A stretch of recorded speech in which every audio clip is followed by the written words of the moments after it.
বেয়া সময়বোৰ এদিন পাহৰি যাব পাৰি, কিন্তু বেয়া সময়ত কৰা বেয়া ব্যৱহাৰবোৰ সদায় মনত ৰৈ যায়।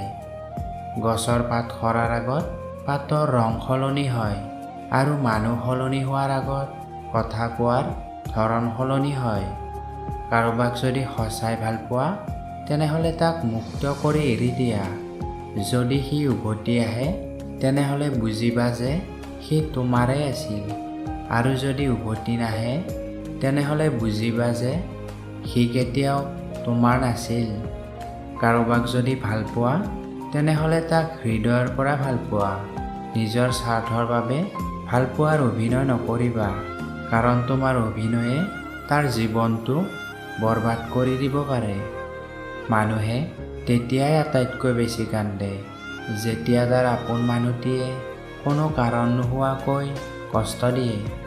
ভাল পাওঁ বুলি ক'বলৈ সকলোৱে পাৰে, কিন্তু ভালে ৰাখিব সকলোৱে নোৱাৰে। আঘাত পাহৰি গ'লেও যিয়ে আঘাত দিয়ে তেওঁ কেতিয়াও পাহৰিব পৰা নাযায়। অপেক্ষা সকলোৱে কৰিব নোৱাৰে, যিয়ে কৰিব পাৰে তাৰ ভালপোৱা কেতিয়াও মিছা নহয়। জীৱনত এই 5টা বস্তু বিচাৰি পোৱাটো বহুত কঠিন। 1. নিজৰ মন পচন্দৰ এজন মানুহ। 2. সুন্দৰ এটা মন। 3. দুখৰ ভাগিদাৰ। 4. নিস্বাৰ্থ ভালপোৱা। 5. বিশ্বাসী মানুহ।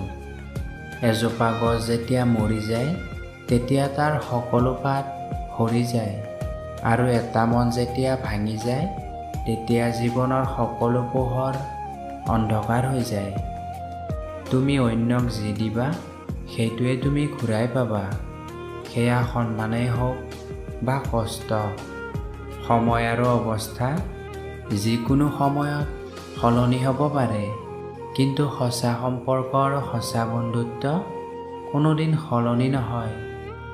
জীৱনত কিবা হেৰুৱালেও হাঁহি আৰু আশা কেতিয়াও নেহেৰুৱাবা, কাৰণ এই 2টা বস্তুৱে তোমাক জীয়াই থাকিবলৈ সহায় কৰিব।